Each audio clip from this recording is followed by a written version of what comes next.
And so I wanted, last time that you guys were on, we were on for rare disease. So that's what we were really, focusing on, because Pete, you're like a miracle walking. Like you are so amazing with all the different things you've done. So we really focused and honed in a lot on that medical side of things. We didn't really get to dive into what Pete's Diary is all about, and all you guys do to spread that message of be kind. So whoever wants to take it away. I'm the talker. He's the musician. I'm the talker. So Pete's Diary, it originally started as a journal I kept when Peter was in the NICU as a baby.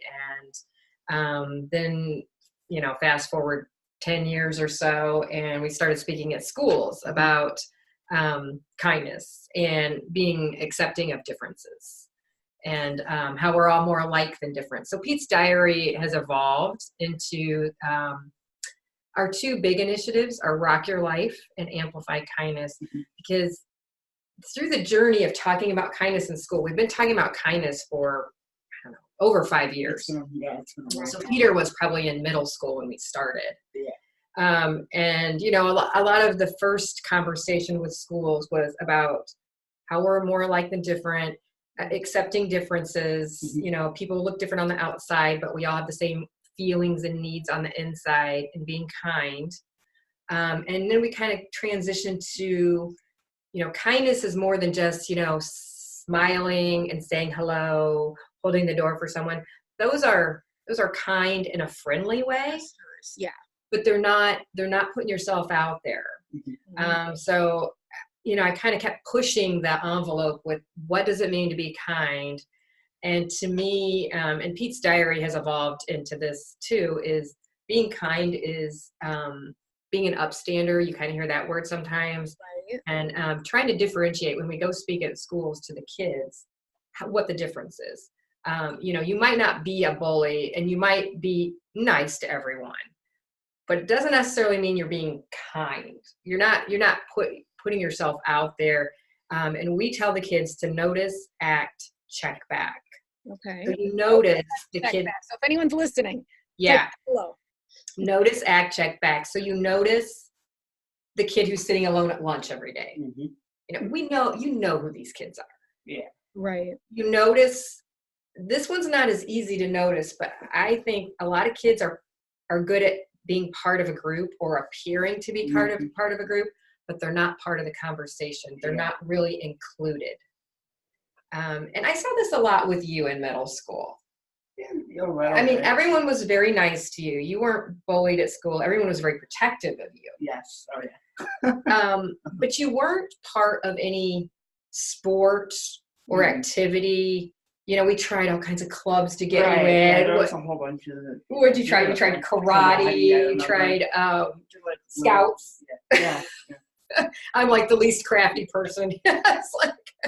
But you try, that's the best way to be included, is to try to find something that you can be part of, right? I mean, in high school, you became part of Young Life organization and Best Buddies and stuff. So those were good social. And then you found music. But he didn't find music until later. So it was a constant struggle. And kids are, like I said, nice.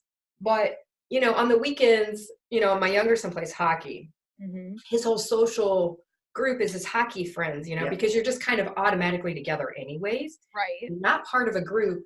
You're not being thought about, so on the weekends in middle school, you would kind of not be thought about because you just weren't there.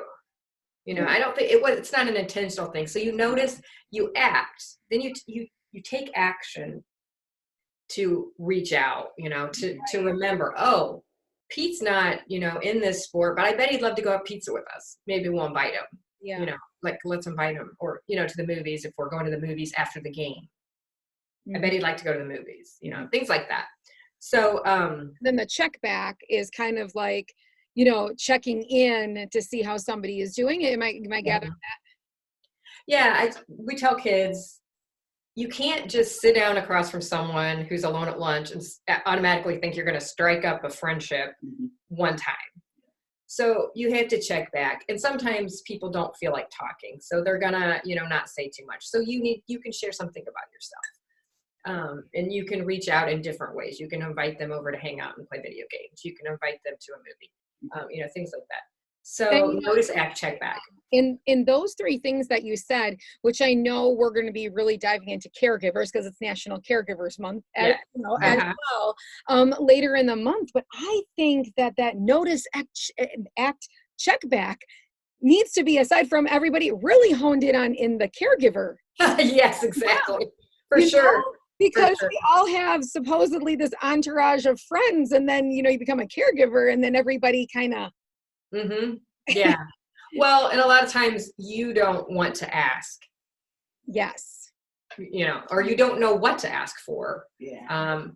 For me, I have a lot of people that will help me in a second, but I'm not even sure what to ask them to help me with. Right. It's more just knowing that they're there, that support, that check back, that noticing, that saying, hey, you know what I'm saying? If you need we were just talking about that with, there's obviously a lot of good and some bad in social media and things like that. But we've made so many really good connections through social media. Yep. And when Peter just had his really big airway surgery a month or so ago, the social media community, especially like the musicians that follow you, just they were, like you said, it's not like they had to do anything specific, but just knowing that they were always making comments and checking and looking for updates about how he was doing, and just asking if they could send gifts or just random things that, like, total strangers, really, for the most part. Just wanting to be supportive in any way they could. And, that's where kindness really makes a difference. And, you say sprinkle around like confetti, or it's like a ripple. In our school assemblies, what do you say? You say kindness is like what? I say kindness is contagious. What you tip? Oh, you tip the dominoes. Tip the dominoes. Yeah. So kindness is like tipping a domino, where, you tip one and it's just going to automatically tip all the other ones. It takes off. So ripple effect. And I know that we kind of chatted about last time, which I think is so relevant too. Sometimes when we find people not being kind, it's not that they don't want to be, it's that sometimes they're uneducated about a situation, or they're not sure about it, which sometimes, as we know, when we don't have the knowledge of things, that brings on fear. And sometimes fear manifests itself in seeming unkind in different ways versus, finding the right ways to ask, or having us as individuals that have issues kind of share those things. It kind of takes down that barrier. Do you guys find a lot of kids talk about that at your school programs and stuff? Yeah, I mean, that's why I say kindness and education. That's another component of our assemblies, is educating kids about Peter's differences. But then, they're like, wow, that's pretty cool, and then it opens them up to learn about more than just his differences. But kindness and education overcome fear and hate. Fear is a big one, especially with young kids. Yeah. They're like scared. Like, we show them a trach, we show them a feeding tube, we show them Peter's fake ear. It's like, and they're like, that's kind of weird. When you did that. Yeah. But, with the little kids, that's the whole goal, is like, this is nothing to be afraid of. A trach is a different way to breathe. A feeding tube is a different way to eat. Your ear helps you hold up glasses. It's pretty cool. It's a fun trick. They're not, they're different, but they're nothing to be afraid of. You shouldn't fear these things. Someone in a wheelchair is just moving differently from you. Just like your glasses help you see. Yeah. And do you guys incorporate, into your school presentations and the presentations that you guys do, obviously, educating on it, do you bring that musical component into it when you're actually in the schools? I mean, I know, Pete, you're pretty phenomenal. I mean, you're a phenomenal musician. But do you bring that as part of that kind of like assembly for kids together? Because we know that music draws us all together a lot of times as well. Yeah. It is really neat. I mean, like, usually before and after the assemblies, I have like a little amp with me, and I play for the kids when they're coming in and out. And they enjoy it. Yeah. Or like at the end of the assembly, I'll play a song. Oh yeah, and everybody will be clapping or sway, you know, whatever. All the kids get into it. Because the other two key components of our school assemblies are laughter and music are universal connectors. And so laughter and humor is incorporated throughout, and how Peter kind of uses humor to talk about his differences. But we explain there's a difference between getting people to laugh with you and not at you. Right. You know, it's not okay to, you know, make fun of yourself or people laughing at you. That's not cool. But laughter kind of makes everyone more comfortable in asking questions and talking. And they know Pete has a sense of humor about things. So that's incorporated in the presentations. Peter rocks out before and after. We tried to kind of integrate it during, but it's kind of hard to do that. So usually we end, we do some Q&A or something, and then you play for the kids.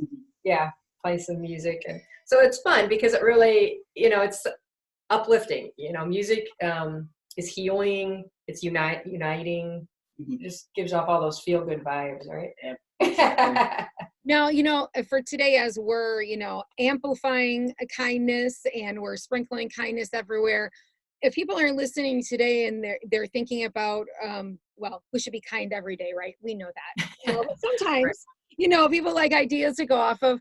What are like maybe 3 good ways that you think are wonderful ways to spread kindness? To sprinkle it. You know, like little things that people can do in little gestures. Well, I think like a lot of the really cool, like there's a lot of like really cool, like simple, small gestures you could do, like just kind of like smiling at someone, like, you know, like just a smiling way if you're walking past them down the street or at school or something like that. It's like that could really make someone's day. You just don't know. I mean, I mean, that's like one small reason. I mean, we talk about being kind being more than that, right? But that does really make, you know, just making eye contact. Right, it's part of the notice. Notice someone that could use a friend. You know, I mean, like a hello. I mean, especially, you know, I've heard kids go through school sometimes and like really don't make any connection throughout the day with a teacher or a student. They just, you know, there's this whole like try to blend in and go unnoticed because you don't want to stand out and have someone, you know. I get that. I was in middle school once where you just want to all wear the same clothes and the same shoes and, you know, like be like everybody else. But noticing people that need a little bit more. You don't know what's going on at home or in their lives. And I just think we just all need to practice a little bit of empathy. Right. And I think that hits the nail on the head when you talk about that. You have no idea the journey that someone is traveling when you know, just see them walking on the street or see them at work or at school for the day, what they may have gone through. Because sometimes we don't wear that on our face. Sure. You know? So, and that's where, you know, kindness it's free. It's free. Yep. That's what we say. Kindness is free. Kindness is contagious, and it's cool. And it's a superpower that we all have. We just have to use it. It's a muscle. It has to be used. But the other thing we talk about with kindness is kindness has to start with being kind to yourself. So something to practice on a daily basis, I think, in terms of kindness is, what are the words going through your head when you think about yourself? And self-talk. And, you know, we talk to the kids about your life is a story and you're the author. So what kind of story are you writing? Because you choose your attitude, you choose your reaction, you choose the words that are playing through your head. You know, sometimes it's easier and harder. Of course, there's a lot of components in that, but, you know, confident kids don't bully. So part of the Pete's Diary vision is a world where everyone has the courage and confidence to be kind, to communicate with compassion.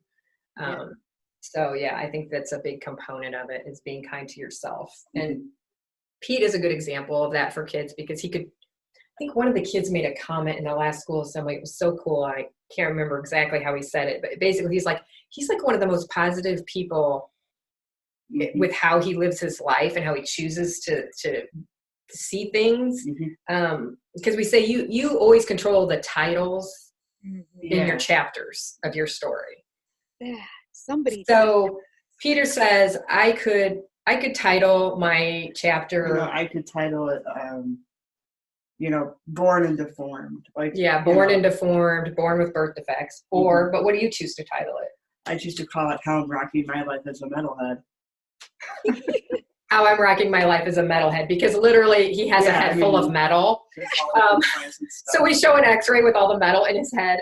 And of course he's a rock star. So yes. And you know what? It's something that sticks with me from almost like over a year ago that we did our last interview, was you were talking about every time you go into surgery, and you've had how many surgeries now, Pete? Oh man, 34?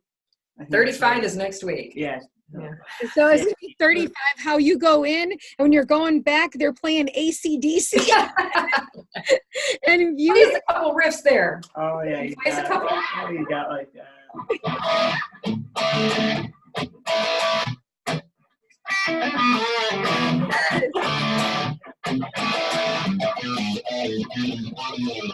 Yeah, rock your life.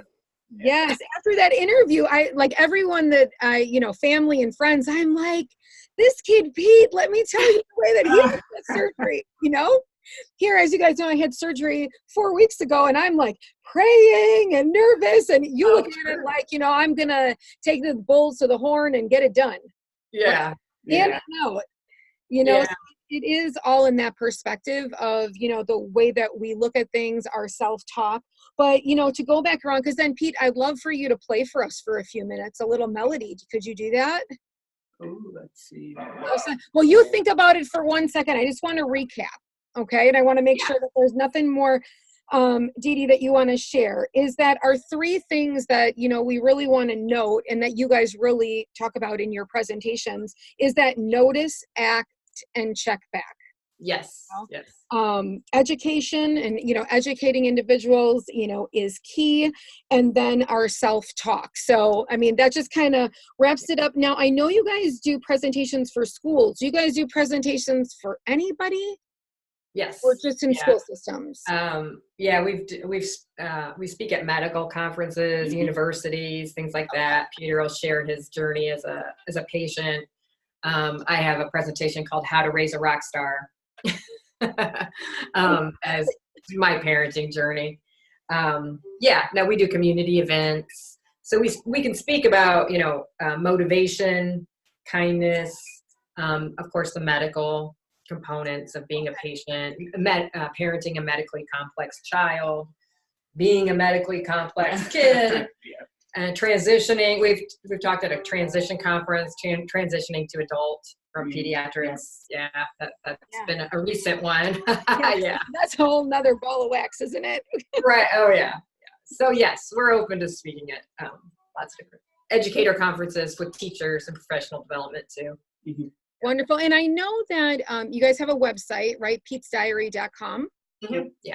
And on there, are there some different tools and stuff like that, strategies? I don't know if there's a blog on there or not. Yep. We have a blog.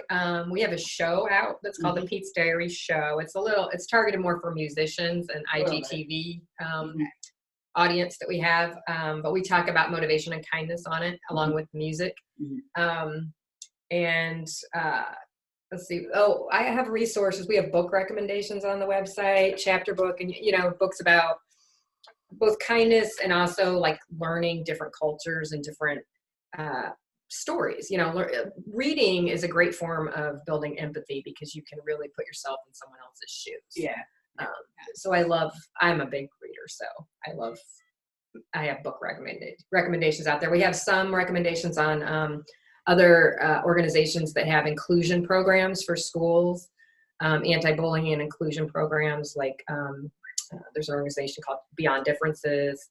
We're involved with Children's Craniofacial Association. They have a Wonder Education, Choose Kind program for teachers. And even like a Sandy Hook Promise it starts with hello. That's another program that's really good. So I have a list of those resources out there. That's awesome. And then do you guys have a newsletter on there too as well? Yeah, you can subscribe to our newsletter. We have a Rock Your Life tip every week, motivation to rock your life.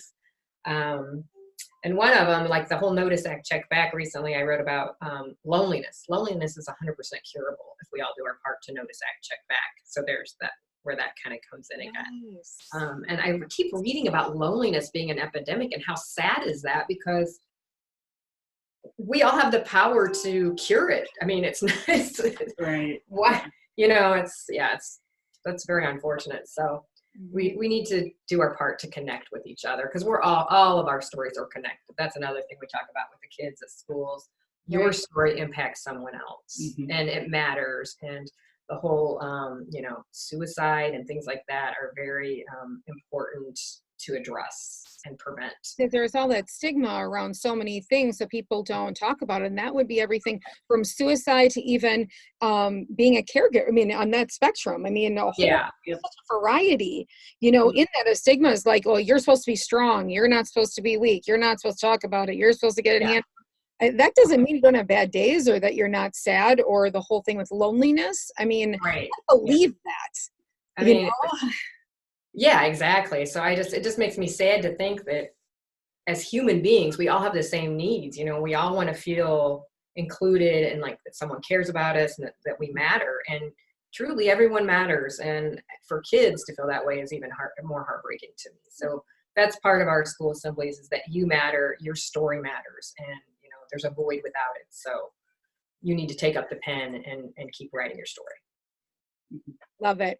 Well, on that, we're going to close out with Pete doing whatever you decide to come up with. Pete is awesome.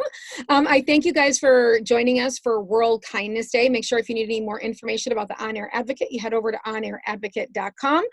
Make sure that you're sprinkling kindness however you do, everywhere today and every day, because kindness is contagious, and it's free. So we can do it all the time. There's no limitations on it. So with that, Pete, I'm going to let you take it away.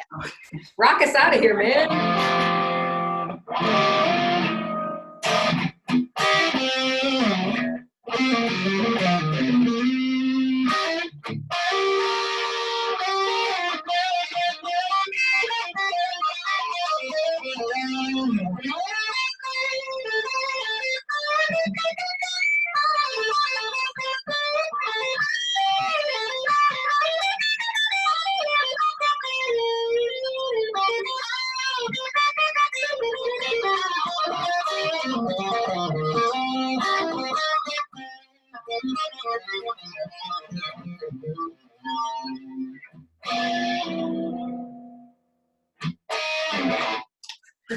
Woo!